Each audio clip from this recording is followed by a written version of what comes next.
The Vikings lost in their preseason debut, but a lot of young players showed out, and that makes it all worth it. Welcome to the Locked On Vikings podcast. You like that on 3, 1, 2, 3, you like it! You are Locked On Vikings, your daily Minnesota Vikings podcast, part of the Locked On Podcast Network, your team every day.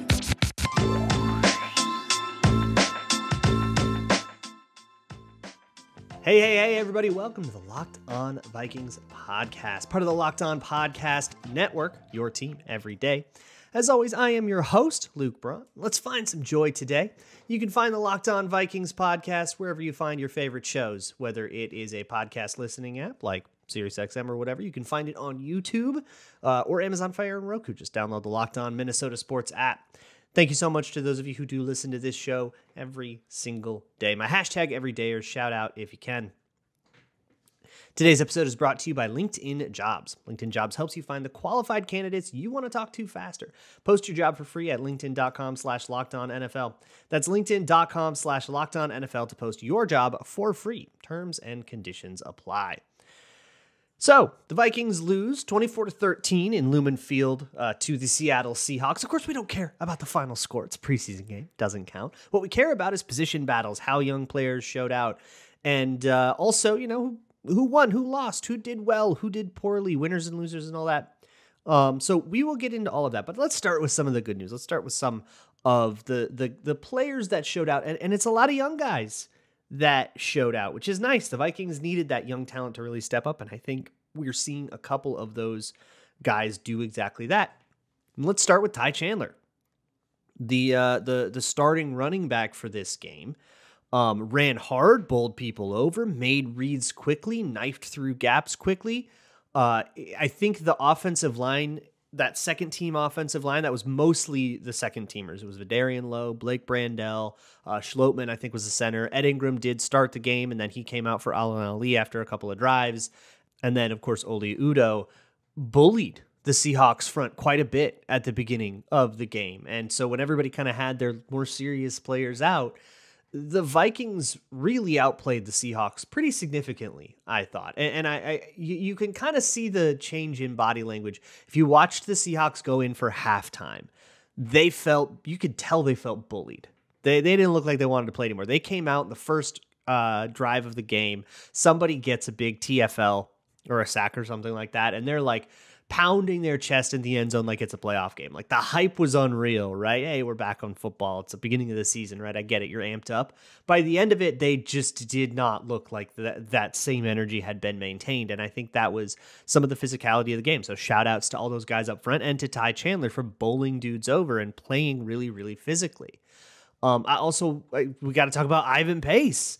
Ivan Pace, who was one of those guys, when I came into this game, I thought, okay, he's a smaller player. He's showing out at training camp. We're not being quite as physical, right? We're saving our physicality. We're not trying to injure each other.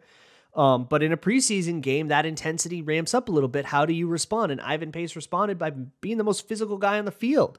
He was a total little cannonball out there. He's popping offensive linemen, filling in gaps. He was so quick downhill. When I talked about Troy Dye in camp, I talked about this long, arduous development curve of going from like slow and wrong and then being right, but then you're fast, but then when you try to speed it up, you get wrong again, and then you're fast and right. Ivan Pace was already fast and right. He was in the right gaps. He was shooting gaps, making plays, getting tackles for a stop. By far the biggest winner on the defense was Ivan Pace, and you kind of got to see what we've all been talking about. People like me who just went to watch camp, people like Harrison Smith who speak from obviously a place of greater authority. Everybody who has watched the Vikings have been like, oh, whoa, this number 40 kid is awesome. And now that got put on TV for everybody to see. That rules. We were all very curious to see how Jordan Addison did. He had a fine day. I'm going to call it 2 catches. Only one of them counted because There was like a toe tapper on the sideline that Jordan Addison caught. That would have been an awesome, awesome play. And he did get his toes down, no ifs, ands, or buts about it, but it was called incomplete and Kevin O'Connell didn't bother to challenge. He later said that he just didn't feel he had a good enough look at it and they had to get the play in. So that's an operational issue. And I guess let me take a minute to talk about that because I think it's easy to miss, but if you really closely watch, there's a lot of guys trying to communicate and guys kind of not really being set all the way and showing confusion before the snap. Those checks and stuff, there were play clock issues and getting the play in and just a little bit of disorganization before the snap in these. That's preseason and there's definitely time to iron that stuff out, but it's something that, Jaron Hall actually called out when he talked to the media after the game and said that there was some stuff that we had some trouble getting plays in and getting the communication right. That operational stuff, look, you don't put any cap space, you don't put any draft picks into it, but it's this really, really important thing that you have to spend the time to get on the same page about all of that stuff and have that proper sense of urgency. Another standout, not the youngest player on the team, he's a third-year guy, but Patrick Jones. Patrick Jones started out with an awesome tackle for loss by slashing inside to a B gap as the edge rusher, just getting inside the tackle and making the play at the line of scrimmage. I think it was a tackle for no gain, actually. Got a sack, got all kinds of pressure. He had a very versatile role. I'm like getting kind of stoked on Pat Jones and what the Vikings can do with Pat Jones. And that edge room is getting very interesting. Davenport, Hunter, and DJ Wanham all did not participate. So that kind of tells you where they're at, where the depth chart's at. It's sort of Pat Jones is at that fourth role, and then Luigi Villon trying to carve out a fifth one for himself. And I think he got closer to that. I think he made progress toward that today. The guy I can't wait to talk to you about, though, special teams standout Najee Thompson. I had him on the show a couple of months ago. I've been sort of singing his praises. It's like a halfway tongue-in-cheek thing, but there is something serious to it where, look, if you're CB6, you're making the roster as the sixth corner or the seventh corner even has happened on the Vikings, you're not going to get in from scrimmage, right? You need like 3-4 injuries, and honestly, they're going to start looking at street free agents before they look at you. You're here to play special teams. You're here to be on the kick coverage units and on the punt coverage units. That is your job. Najee Thompson had a phenomenal punt gun where he beats his jammer and makes an awesome tackle. He had another one where he beats his jammer and he gets down to the returner who lets the ball bounce. It gets a decently lucky bounce, but when he has to chase down and down at the 1 yard line, so he ends up downing the Seahawks at the 1 yard line again in the first half. And then he has another play later that didn't turn into anything productive because the punt was to the other side of the field, but they were doubling him. They were double jamming him, which they did not start the game doing. The Seahawks had to react to the mastery and prowess of Najee Thompson in special teams. And he still defeated that double and was going to be able to choke off like so much space on the field. So when you're the jammer on the non-punt side, so they were punting to the left and he was the gunner, not the jammer. He was the gunner from the right. Your job is to get downfield and then squeeze and close down that space. The closer you get to where the returner catches the ball, the less space he has to work to set up cuts and stuff. And the skinnier every single lane and every single gap gets. When you're the coverage team, that advantage is you. So it is an important job to go down there and beat that double that way. And Thompson was all over it. It takes a lot on special teams to make the roster on only special teams, and Najee Thompson will have to. He didn't even get in as a corner, at least not that I saw. And I don't think that he will get in outside of like the last preseason game, fourth quarter when it's all over. But that was really fun just because of, hey, come on Locked On Vikings podcast and you show out in training camp. It's Najee Thompson and Brandon Powell, baby, who also had a pretty good day alongside Jalen Reagor. Interesting battle. We will talk about position battles a little bit later in the show. And just now, we're going to get into some guys who maybe didn't have so good of a day. Before we do that, however, it's hiring season when we get into that kind of fall hiring surge as everybody's trying to make that last push toward like a good fiscal year. And that means you're going to probably have to go through some hiring stuff. So if you're somebody who is in charge of that and you're not using LinkedIn Jobs, what are you doing, man? LinkedIn Jobs helps you find the right people for your team faster and for free. And that's important. You have to find the right person for you and your job and your circumstances. They have simple tools like screening questions that make it easy to focus on candidates that have the right skills and the things about those candidates that matter to you. So go to LinkedIn Jobs and post your job for free at linkedin.com/lockedonnfl. That's linkedin.com/lockedonnfl to post your job for free. Terms and conditions apply. Thank you so much for making Locked On Vikings your first listen of the day each and every day. Moving right along, let's get to some of the bad news from the preseason game. I guess the worst news is there was one injury that on the Vikings, at least that I noticed, that was William Kwenku, who went down after a run play, I think in the third quarter, and he was having a rough night. He got 2 penalties on special teams and he made some mistakes in run defense. And he's somebody that just like cannot afford that kind of struggle, especially on special teams. Again, like if he is making a roster, he's LB5, right? He would be only the 5th one. Because the top 4 linebackers are very, very, very set.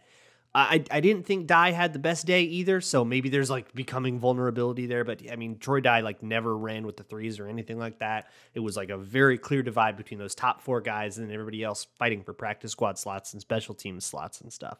And Kwenku is one of those guys that, hey, if he really shows out on special teams, he might be able to take one, like carve out a roster spot for himself. But getting 2 penalties on special teams is not the way to do that, and then getting hurt sucks even worse. In a way, kind of opposite of Ty Chandler, you could really tell when it was Dwayne McBride out there. Now, I thought he got more into the rhythm of the game as it went on, but he made some misreads. There was one play that really bugged me. It was very early. That was a mid-zone play. So the Vikings don't run wide zone that I know. And I don't think wide zone is a particularly popular thing in the NFL anymore. And sort of for exactly this reason. So the difference between wide zone and mid zone, and we're just talking about outside zone runs, right? Is if you think about a tackle versus an edge rusher and that block on a run play to the outside, that edge rusher is almost always going to line up outside of the tackle. He'll be at a 5 tech or even out at like a wide 9 or something, a 7 tech if there's a tight end. So he'll always be outside the tackle. And so for the tackle to get a reach block on him, let's say it is an outside, a true wide zone run, Kubiak style. If he's going to get that, if the running back's going to have that edge, the tackle needs to reach block that edge rusher. So that means you're going up against, Joey Bosa and trying to get to his outside shoulder and block him. That's an insanely hard thing to do. And it's not really that particularly difficult. As long as you can neutralize that guy some way, you can get around the edge of the rest of the guys. So mid-zone says, screw that. Like if you can get the reach block, if they cut inside you and you get it, then get it. Great. That's awesome. But 9 times out of 10, just drive him out of the play and we'll take the B gap. And that's exactly what was happening on that play. I think it was Vidarian Lowe drove the edge rusher out of the play, but McBride ran it like it was outside zone and brought that edge rusher back into the play. And that's the kind of read you cannot be making in the NFL. So stuff to learn, right? That's some of that stuff that happened. And the run game in general when he was in just didn't do as well. But I think part of that too is that we've got like Delorio and Jack Snyder and, guys that are firmly third teamers rather than the second team line. So I don't hold all of that against him. But the 2 guys that did not have good days that I think are probably going to get the most press about it, Lewis Cine had a rough one. He had a really cool play. I think he had the first tackle of the game where he really knifed in it, and the closing speed was really on display. And you can see that he has that speed in that range and the athleticism that you just really want in a safety. And it was awesome. But he got bowled over twice by Zach Charbonnet. There was another tackle that he took too high and missed. I think there were like 3 or 4 tackles just that I noticed with my live watching eye. And there were a lot of plays where he was slow to come over the top. There was a big catch that I don't think was on him. I think it was on Ivan Pace, not getting back wide far enough on a play action fake. He kind of gets sucked up as and plays the run fit. And then as you back off, he backed up sort of still staying in the middle of the field rather than widening out, and it left this huge throwing window. But Cine was also late to that. I don't think it was his fault, but he was late to it. And I think that was the story of the night was, hey, this play wasn't necessarily like on him, but I wish he was there a little faster. Now, with safeties, I have to give you a million grains of salt because I can't see the all 22. So I can't see what he's doing on most of the play. So I'll go back into it later. But the missed tackles, can't deny that. And then the other guy that had a really, really, really rough night, Andrew Booth. I went on the postcast with Sam Ekstrom, which, by the way, if you go to Locked On Minnesota Sports YouTube channel after every game, Sam and I will be breaking down that game live. You can come chat and hang out for about 20 minutes after every game. And you can also find that on this podcast feed, Locked On Vikings, as well. If you are an audio listener, you already got that downloaded to your phone. But the real bummer for me was Andrew Booth. And here's the deal. I might be being too harsh on Andrew Booth, but he got cooked for a long touchdown by Jake Bobo, an undrafted rookie for Seattle.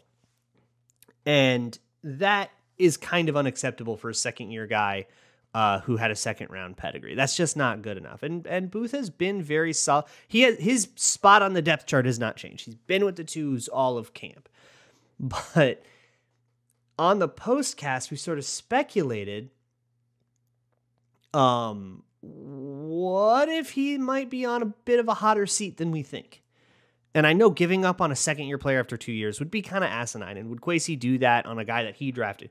Would he, get brutally cut ties with, longtime beloved cornerstones of the franchise? Yeah, he's done that a bunch. But what about guys he drafted? That's always a little bit different, a different question. And so I think it's not a likely thing, but it is becoming a possible thing. But maybe I'm being too harsh. I think that was his only target of the entire game. And he played plenty of reps. So again, similar to his Cine, I want to watch it a little bit more closely, but I don't think I loved what I saw there. And it's the same thing that's always gotten Booth since Clemson. It was a double move. It was sluggo. He jumped the slant really hard and he got killed up top. And it's just because he's always going to jump it. And you're either going to, it was either fake or it wasn't, but he's always going to jump it. And you just can't put that guy on the field. That's too predictable. That's too easily exploitable. And I think it's a problem of his eyes. It's a problem above the neck, not a problem. I mean, the health and his knee injuries and all that stuff, that's its own thing, but it's a problem above the neck. I don't want them to give up on him. Of course, I don't want the Vikings to have taken a second round corner and not have that guy like Kellen Mond his way off the team, but I'm starting to fear it. I guess we're on notice a little bit. And hey, if he goes out next week and has a great preseason game and we see him, or he does great in the joint practices, then I think we're off of this, right? Then we can leave that in the past. We're just sort of beginning to embark down this path just a little bit. So that leaves us with a bunch of position battles that we're talking about, in battles for roster spots, like perhaps Andrew Booth versus Joejuan Williams for a roster spot, right? What if you can only keep one of those guys? Who's winning that battle? Muse versus Munt, Mullins versus Hall. So we'll get into all of those and update you on how the preseason game has affected them. So rolling right along with this Locked On Vikings game recap episode. We get to do these now. We get to do like 20 of them. This rocks. Let's do some updates. And I guess we should talk about the quarterbacks, right? Nick Mullins versus Jaren Hall. That is nominally a position battle, although Nick Mullins has a firm hold on that backup quarterback job. But I went into halftime thinking I didn't think Mullins had a good game. Now, a lot of people liked the game that he had, and he had some pretty fun throws. To the sideline throw to Addison was really fun. Threw a great touchdown to Nick Muse. That was a really awesome one. And for that reason, I think you probably can say that Mullins won the day, but I don't think either quarterback really moved the needle. Like whatever the Vikings went into this thinking about their backup quarterback situation, they probably think the exact same thing about their quarterback situation. I don't think anybody had an extreme day that changes anyone's mind. And what bugged me about Mullins was that he was I don't want to say panicky. I think that's too harsh, but he was double clutching a lot. He was hesitant. I'll use the word hesitant. I am very curious to see what he was looking at down the field, because there was a lot of kind of, he's going to go, but then he didn't. And then he would double clutch. And then by the time he was done double clutching and he was winding up ready to throw again, the window had closed. So then he had to actually pull it down and either scramble or try to flip it away to a running back. And this is where Ty Chandler came in a lot. There were a lot of checkdowns in that, but they were like late in the play checkdowns. And I think the whole operation went slowly. Is that all Mullins' fault? Is he just a slow, dumb thinker? No, of course not. But that seemed to be where the offense was sort of struggling to get things going. Moved the ball great on the ground when they were bulldozing dudes, but the move through the air was, I'll say, to be nice, I'll call it inconsistent. Then Jaren Hall came out, and the halftime switcheroo to the rest of the third team was this sort of like total catastrophe. Guys, I mean, if you want real losers of the game, we saw some guys like get cut. And they probably were going to get cut, but we sort of saw that manifest in a real way instead of just a projected way. With guys like Christian Delorio giving up a sack, Jack Snyder getting beat a whole bunch, Jared Williams getting beat a whole bunch at the very end of the game. He played like the last drive or two and did poorly. Josh Sokol gave up a pressure. Guys up front that are not going to be on the team. Now, Sokol, I kind of thought maybe he could push. I put him in that William Kwenku spot where, hey, man, if you like kill it in the preseason, we might carve out a spot for you. And Sokol might end up on the practice squad and be activated a whole bunch and find his way onto the active roster someday in the season anyways. But for those other guys, the Jared Williams and the Christian Delorios and the Allen Ali types that, maybe aren't going to be out there, that are longer shots to make the roster, gave up a ton of instant pressure, and it flushed Jaren Hall out of the pocket quite a bit. I again reiterate, that doesn't excuse all of the offensive issues. Some of that pressure is on Jaren Hall. For example, if you've got a flood running one way, you should try to manipulate your scramble. If you're going to go into scramble mode, scramble that way, right? If you got pressure coming straight at you, it's not always an option, but when there is an option, you should be judicious about which way you're trying to make this play happen. And I think for Hall, honestly, there were times where it's like, man, just should have taken off and run. He just should have.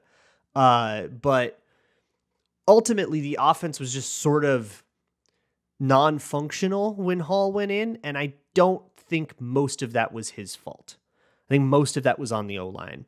And the protection in general, stuff like Nick Muse missing blocks and, Ben Sims and Colin Thompson not exactly being effective blockers. It was interesting offensively. The Vikings did go with 12 personnel most of the night. I think it felt like about 60-40 if I were to eyeball it, 12 personnel versus 11 personnel. And they didn't run any 21 because CJ Ham wasn't in the game. They put him on ice, so they didn't run any of their 21 stuff. So you saw a lot of 12 personnel runs and bowling over, the Seahawks defense, which I hope that's what we get to see on the in the regular season, but with Hawkinson and Oliver. But for Hall, it feels like I don't feel like I got to evaluate him very well. And if I really were going to evaluate him, I'd have to look at all of these pressured rollout plays and say, okay, did he invite that pressure? Did he scramble the way that I want him to? And those are like more nitpicky things than, did he read the progression properly? He didn't even really get into the progression properly. So I want to wait on Jaren Hall a little bit, but I guess Nick Mullins made some throws that Jaren Hall doesn't really have matching ones. So I guess you give the day to Nick Mullins. Speaking of Nick Muse, who gets the big passing touchdown, he's going to be on all the posters and all the cool images. But Nick Muse versus Johnny Munt, I thought so it's kind of on Muse to prove that the Vikings should make a fourth tight end spot for him. I think Johnny Munt is just ahead of him. Johnny Munt came out of the game earlier, and he has a more all-around skill set than Nick Muse. So it's kind of on Nick Muse to say, hey, you need to keep a fourth tight end, and that fourth tight end should be me. And in the receiving game, I thought he did a good job of some of that. I do think he had a drop, if I recall. I might be thinking about somebody else. But as a blocker, it was very up and down, and you don't want ups and downs as a blocker. The ups were really cool. He put a guy on skates once, and it was awesome, but he also had some blown blocks, and he gave up some pressures and stuff. So you can't say you must have a fourth tight end because I am just so good, and then like have those inconsistencies. So I think overall it wasn't like a bad day for Nick Muse, but it just wasn't good enough for the situation that he's in and what that requires. And then you have Brandon Powell and Jalen Reagor. Both of them did just fine as punt returners. Thayer Thomas, who is also in the punt returner job competition, probably is not anymore. He gets credited with a muffed punt that was sort of an unlucky bounce of the football, but he shouldn't have been in that position. So he went up to fair catch the ball, and then there were a lot of bodies around. So he, at the last minute, tried to back away and say, get away from the ball. That's a really bad way to do it. You cannot make that decision at the last minute because there are lots of white jerseys around that ball. And guess what? The ball bounces and you can't predict where it's going to go. So letting that punt go is fine, but you have to make that signal and tell your teammates to get away from that thing, and you have to get away from that thing. So doing that at the last minute when you don't have time to get away from that thing, I think was a really big error, and it ended up turning almost into a touchdown. But thankfully, when it counts as a muff punt, you can't advance it, which I didn't even know was a rule before this game, but I guess. So that sort of bugged me. That was Thayer Thomas. But with Powell and Reagor, I think they went about blow for blow. I would say Reagor probably had a slightly better day. He had a more productive day. Brandon Powell also had a reasonably productive day. He did have one block that I thought was a blown block. He gave up I think it was a TFL where he was supposed to, he was lined up as an inline, sort of like where a tight end would line up. It was a very condensed formation. And his job is to throw a hand into the edge rusher and then go find the outside linebacker, the safety or whatever. I think it's called cat. But that's his job. That the guy who was supposed to block was blitzing and coming at him really quickly. So when he threw his weight into the defensive end, he couldn't get his body back around to get to that blitzing. I think it was a safety or a corner. And that guy got into the backfield and made the play. And in that situation, you have to be aware that that guy's blitzing, and you have to know you have to abandon your first. You're just kind of throwing a hand into the guy because you usually have time to. But your first responsibility is that D gap, is what I would call it. And so you have to stick to that. So that wasn't a great play as a blocker, but from a special team standpoint, which is really what's going to decide this competition, and from an actual receiving standpoint, they both had their moments they can hang their hat on. I'm sure there's plenty more you guys want to know about this. I'll mull it over the weekend. We'll talk later on Monday. We'll see if there's any major news we have to talk about as well. So I will see you all for that. And as always, Skull.